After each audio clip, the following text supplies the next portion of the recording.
first body washed in at dawn. It came tangled in my father's nets, pale arms woven through nylon like seaweed. I was the one who saw it first. I'd gone down early to the dock while the fog still clung low over the water, the gulls screaming like they knew something I didn't. "Dad," I called. He was already there, standing at the edge of our boat, the Maribel not moving.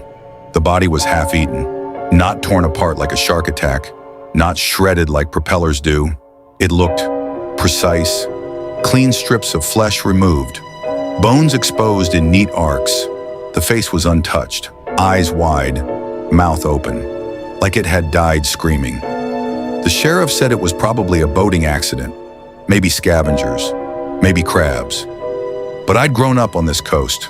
I knew what sharks did. I knew what propellers did. This was neither, and it wasn't the first. 3 disappearances in 2 months. A deckhand from a charter boat, a teenage swimmer, an old man who liked to fish alone at night. Now this. Dad didn't talk much that day. We buried the body at sea after the authorities did what they needed, but I caught him staring at the horizon longer than usual. That night, the singing started.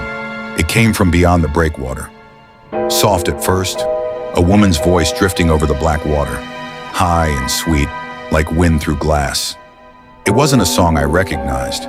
It wasn't even in a language I knew, but it felt like it was for me. I stepped outside barefoot, drawn toward the shore.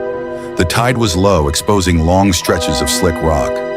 "Stay inside," Dad said sharply from behind me. I jumped. I hadn't heard him come up. "You hear it too?" I asked. His jaw tightened. "Don't ever answer it." The singing shifted, closer now. More voices joining, harmonizing. Beautiful. Wrong. Shapes moved beyond the rocks, just beneath the surface.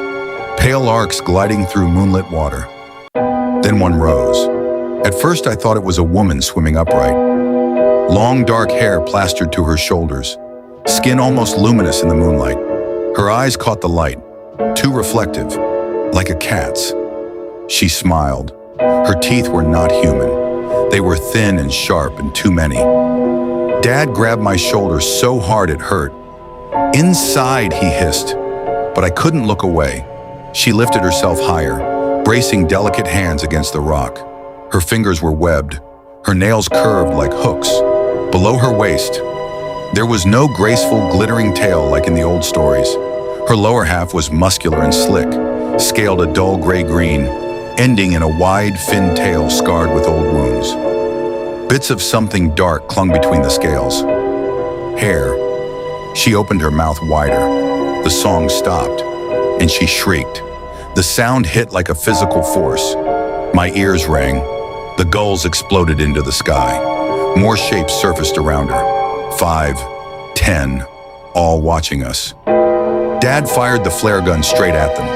The red light burst across the water. One of the creatures hissed and ducked beneath the surface. The others followed, vanishing like they'd never been there. The sea went still. We didn't sleep. The next morning, Dad told me something he'd never said before. "They've always been here," he said quietly, sitting at the kitchen table with a bottle of cheap whiskey he hadn't opened in years.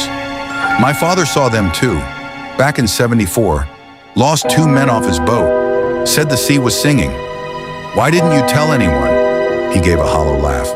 "Tell them what? That fairy tales are real?" But they weren't fairy tales. They were hunters, and we were in their territory. That week, more boats stayed docked. Word spread about the bodies. The Coast Guard patrolled more often, but they found nothing. Because whatever those things were, they were smart. They sang on foggy nights. They targeted boats with 1 or 2 people aboard. They pulled from underneath, quick and silent, until they didn't. It happened 3 nights later. Dad insisted we go out. "We can't stop fishing," he said. "If we let fear own the water, we lose everything." The fog was thick enough to swallow the world whole. Around midnight, the engine sputtered, then died. No waves, no wind, just the boat rocking gently in a sea that suddenly felt bottomless. And then, singing, right beneath us. It vibrated through the hull, through my bones. Dad grabbed the rifle he kept under the console. "Stay behind me!"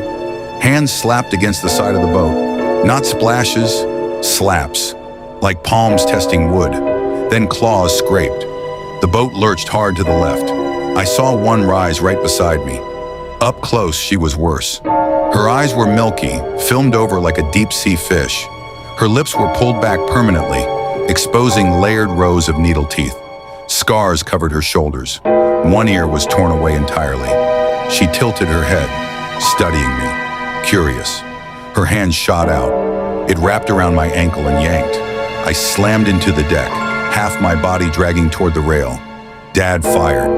The shot exploded in the fog. The creature shrieked, black blood spraying across the deck.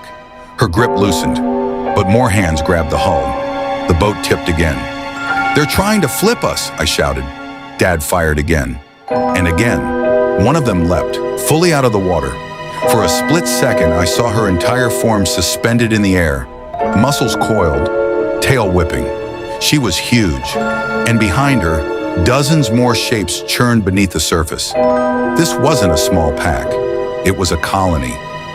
Dad pulled the emergency flare from the storage box and shoved it into my hand. "When I say light it and throw it in the water." He climbed onto the side rail like a madman and fired directly into the sea.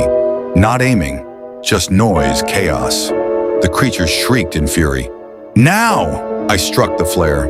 Red light erupted in my hand, hot and blinding. I hurled it overboard. It hit the water and hissed violently. The sea exploded. Screams tore through the fog. Not melodic this time. Animal, enraged, hurt. The water thrashed as if boiling. The boat slammed back down, level again. The hands vanished. Within seconds, the ocean was calm, dead calm. The fog began to thin. Dad collapsed onto the deck, breathing hard. We didn't speak the whole ride back once the engine finally kicked on. When we reached shore, the dock lights flickered. The town looked smaller somehow, more fragile. Dad scrubbed black blood from the deck until his knuckles split.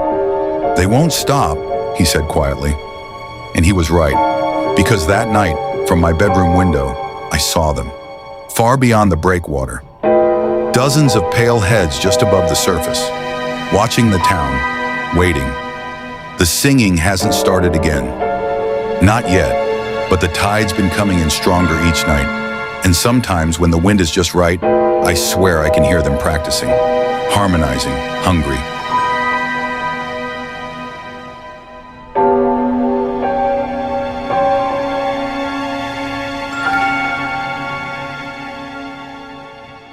Thank you.